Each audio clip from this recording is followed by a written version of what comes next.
G'day there guys, it's your Aussie Hubby Markee with our first episode of r/CasualConversation. Now if you love me as much as I love you, then you know what to do. I want you to mosey on over to that old like button and tackle it like Crocodile Dundee. Maybe even chuck a smiley face down in the comments. Now with that said, I want you to sit back, relax, chuck a prawn on the barbie, and get ready for some happy casual conversations. Now our first post is by user LunaTunes291, titled, "Finally broke through my quarantine depression and brushed my hair and showered." I know it seems minor, but I had some really messed up things happen in my home life before quarantine, so I'm spending it living in total isolation instead of living with my best friend. I've been incredibly depressed, barely even leaving my bed. My hair was starting to become dreadlocks from not brushing it. I finally got myself up and cleaned myself and brushed my hair and showered it, and I feel 100 times better. Don't know if this is the right place to post this, but I'm proud of myself. Edit: I totally did not expect this post to get the response that it did. I guess a lot of us are struggling with self-care during this global crisis. It's nice to know that I'm not alone, and the outpouring of love and kindness from you all is so incredibly encouraging that I managed to pick myself up and wash and fold 2 loads of laundry too, lol. I'm planning on going through and responding to all the comments later, but there are a lot. Just know I appreciate every single kind word and extend my support and love back out to all of you. We can get through this together, one day at a time. That is a great accomplishment, no matter how big or small. I'm sorry those bad things happened to you. I hope you can continue to find happiness during this crazy time. Yeah, it felt like all the bad stuff had ended, and then boom, quarantine. But I just had to recalibrate and adjust. I literally went through this exact thing that you're talking about. Man, it feels good to know I'm not alone here. Let's get through this together, OP. And we've got this, girl. That's for all of you guys, we've got this. We can get through this quarantine all good together. I'm looking out for you guys, and I hope you're looking out for yourselves. And our next post by I'm Pastamonium. Friendly reminder that you don't have to be insanely productive during self-isolation or quarantine. Look guys, in an age where we're expected to be working at all times and constantly available during off hours, here is a reminder to use this time to chill out and take care of you, as much as possible. You're allowed to do nothing without feeling guilty about it, working from home excluded. All of my professors have ramped up the amount of work being assigned, and every second not spent on classwork makes me feel guilty. I wish I could be learning a skill or something like that, but alas I cannot. Just make yourself a schedule, even loosely defined. It can be as simple as deciding which hours of the day are schoolwork hours and which are not. During schoolwork hours, get dressed up like you're going to school. Try to focus as much as possible, but don't trip if you need to take breaks. We're in a global crisis after all. It's okay if you're not your best self right now. After schoolwork hours have concluded, get changed into your cozy clothes. Put all your books away and do your best to take care of yourself. Separating work from relaxation is very difficult when it takes place in your home, but little things like this will guide your mind to a healthy place. Take care of yourself. Now, our next post is by Ashutosh Baditya, or Badisha. Shout out to everyone who doesn't actually have a solid best friend. Because their best friends have better best friends, or because they don't bond enough with people to have best friends, or because their best friends constantly come and go, and it kinda just leaves them feeling vaguely isolated, even though they might have plenty of regular friends. Edit: if anyone want to be my friend, or has something to say, feel free to DM. I really seriously am unable to reply to some DMs as the message fails to send. Anyone know the solution? Well, go message them if you'd like, guys. They want to be your friend too. I definitely relate to this. It's always been like this for me. Hopefully, I become someone's best friend someday. Until then, I don't mind my friends. So relatable. I'm fine with friends, but it constantly floors me that I'm maybe top 10 to 15-ish for people who are in my top 5. I'm not even in their list of best friends. More of a close friend, if you get what I mean. What's worse is when your best friend that you introduce to each other become actual best friends and start making plans without you. Edit: let's not forget to mention the invitation lists. People like us tend to be found quite far down the list, sometimes only making it because they were reminded of you coincidentally. And if you relate to that, it's okay to feel that way. Sometimes that just happens in life, and we go on to make better best friends, and people that will actually prioritize us in our life. I know that from personal experience, and it does get better. And our next post is by Nameless Cupcake. I might have accidentally done the best thing in my life. So, I live in China. Before the COVID thing in January, my employer gave us a huge amount of groceries, like nuts, oil, rice, for the spring festival. But I live in a tiny-ass apartment without a kitchen, alone. So I really don't need that much food, and I genuinely can't eat all of them since I'm also a tiny human being. Before leaving work that day, I think long and hard about what I should do with all this food. There's no food banks where I live, and I don't even have a car. Most of my friends are already traveling back home, so I can't just split them with my friends. Then I realized that there is a tiny noodle place close to where I work. They're obviously a family-run business. I sometimes go there for dinner. Not familiar with the owner, never even talked to that guy. But I thought, hey, they need oil and stuff more than I do. So I just went to their place. They were just closing up. There's no customers. I grabbed the guy cleaning tables, asking if they want the groceries that I'm holding. He looked confused and suspicious of me, went in and got the owner to talk to me. The owner is actually a very nice older chubby dude. I asked him if he wants my stuff. He mistook my intention and asked how much I want for them. I blushed so hard and stuttered and said that they were all free. He just went, no, I can't do that. You must have some money. He's Uyghur, so he's not very good at speaking Mandarin. Me, with my red-ass face, insisted that he keep the groceries for free while he tries so hard to give me money. I said, Happy New Year, it's for you. And I basically ran out of there yelling Happy New Year. And the COVID thing happened. I met the dude a few days ago, after things eased a bit here in China. He was closing up again, and he gave me the biggest smile I've ever seen. Happiest day in 3 months. And our next post is by Pizzarinzabaro, titled, My husband said the most romantic thing to me last weekend. So my mum is a nurse, CNS, working in a big hospital. She's over 60 and she's been training the other nurses on proper use of PPE, and she is exhausted. She told me the other nurses are scared, which I'm sure means she is too.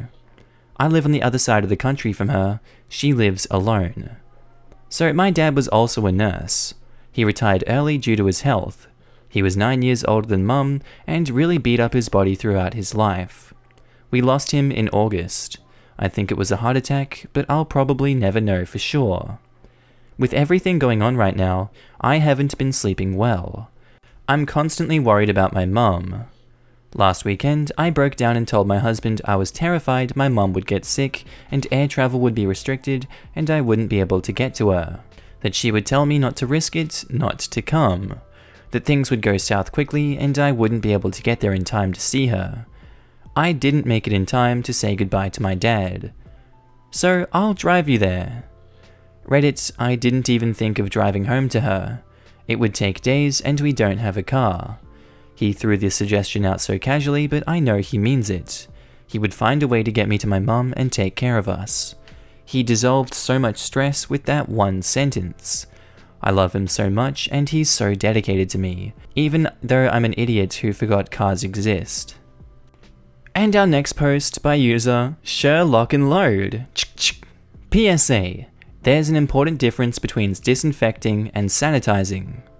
So, with COVID-19 cases continuing to increase and the necessity of keeping things clean so that we can all be protected, I think it's important that everyone understand the difference between disinfecting and sanitizing.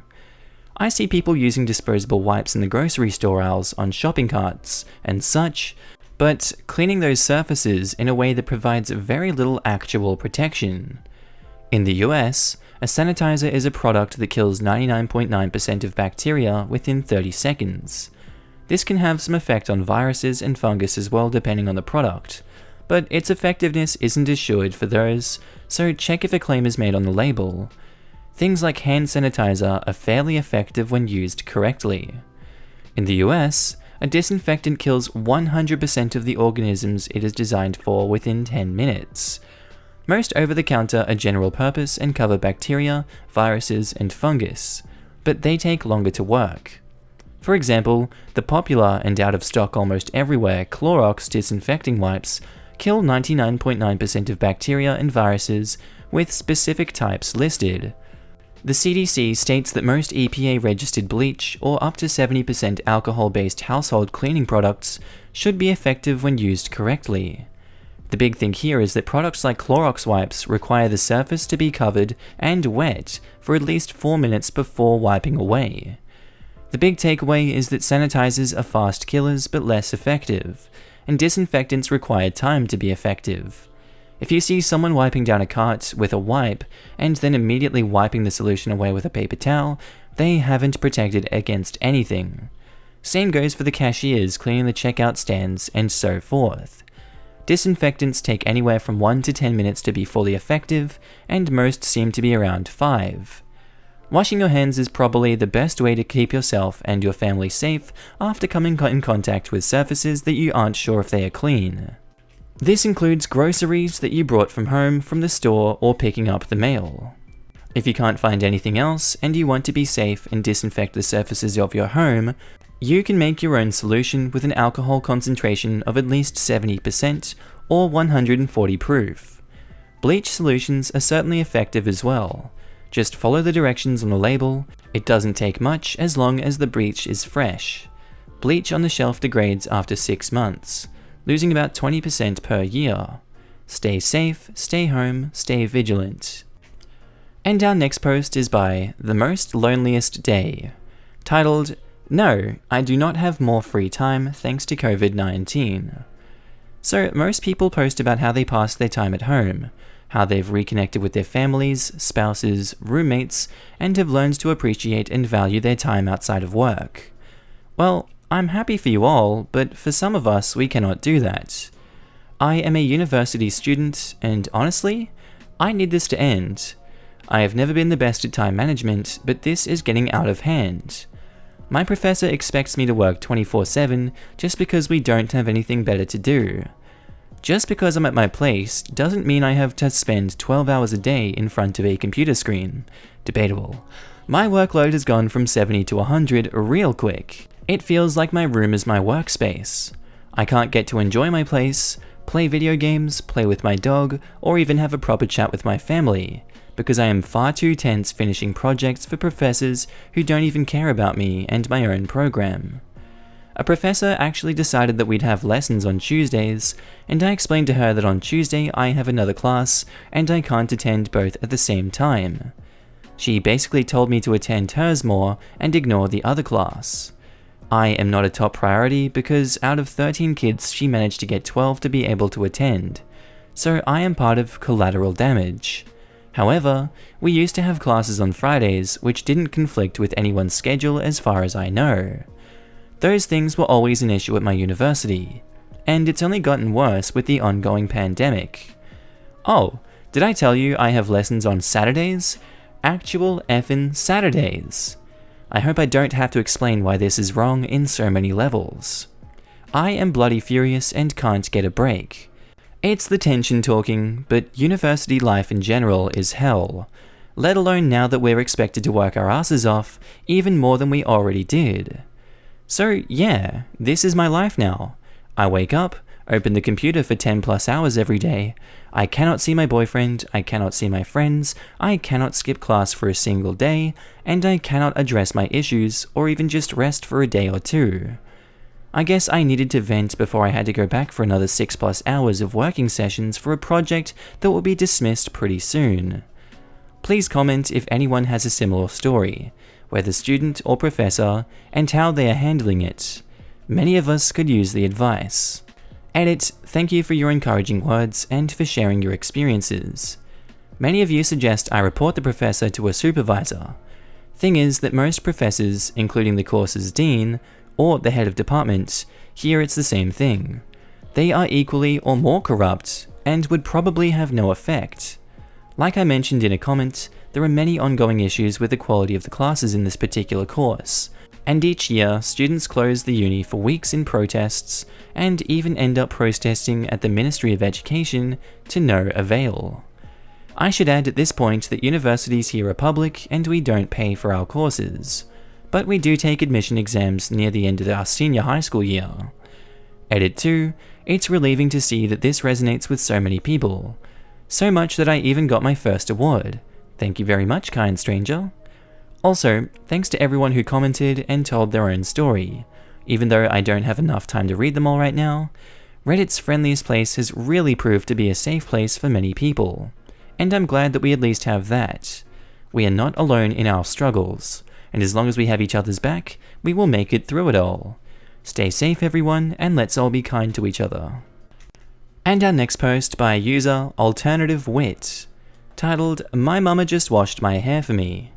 So I love my mama so much, and what's better, she loves me at least as much, if not more.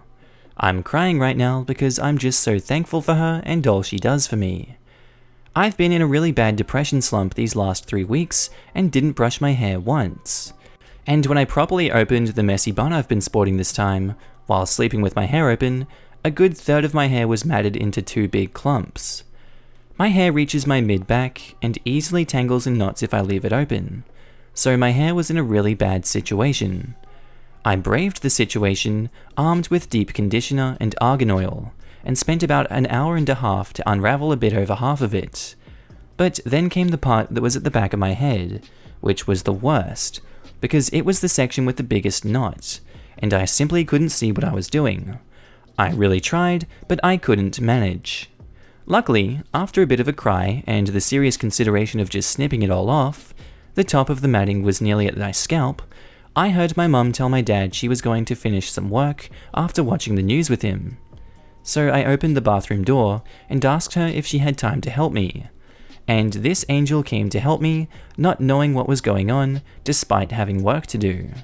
She managed to undo almost the entirety of the convoluted mess and only had to cut a few centimeters off the bottom, where it really was impossible to unknot the mess that I had unwittingly created. Afterwards, she gently washed my hair and brushed it and dried it. I won't lie, I cried a little when she washed it, and when I realized she had saved my hair and how loving she was treating me. The entire hour she was talking with me and made the ordeal into a lovely pampering session, rather than treating it as a chore or blaming and shaming me for this. When I apologized for stealing an hour of her time, she hugged me and said I hadn't stolen anything. She said I'd given her an hour of quality time with her daughter, who was loved and valued, with whom she loves to have conversations. She knew exactly what to do and what to say, just like how she knows I'll snack on chocolate while studying because I'm too busy and stressed to make something, so she'll bring me plates of fruit and veggies throughout the day and make sure I have at least one hot meal. I just wanted to share one mother's love with you all, and ask for your stories of little or big things your mum has done for you. And our next post is by user Chelsea80, titled, "I set a goal to buy a house before I turned 30 and I'm closing on Monday, even with horrible credit. I'm so proud of myself." So I got overly ambitious when setting this goal, or so I thought. I decided that I was tired of renting and had to own a home before I turned 30, which would be November this year. My husband and children and I have moved from place to place for the last 9 years, just throwing away money.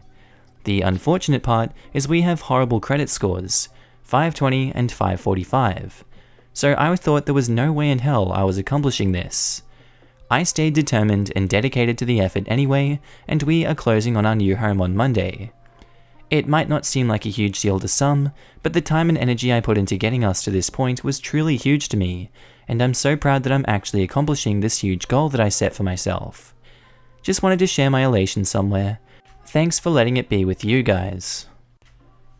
And on to our last story by Peach McGee, titled, "Someone draped a homemade low-quality banner over a highway bridge that just said, 'We will overcome this.' As soon as I saw it, I just broke down. I didn't even realize how much this thing has been tearing me up, along with so many other people. Someone took whatever they had around the house to try to reach out to as many people as possible, just to let us know that everything will be okay. This is exactly what I needed." Alright guys, that's the end of this episode, and yeah, just a reminder, everything will be okay by the end of this, and it will sort itself out. we will survive. If you guys liked this one today, Casual Conversations, tell me what you thought about it down in the comments below. I'd love to know your opinions, and I'm hoping that you had a good day, night's sleep, whatever you're doing right now. I'll see you in the next episode, guys. Have a good one. Bye.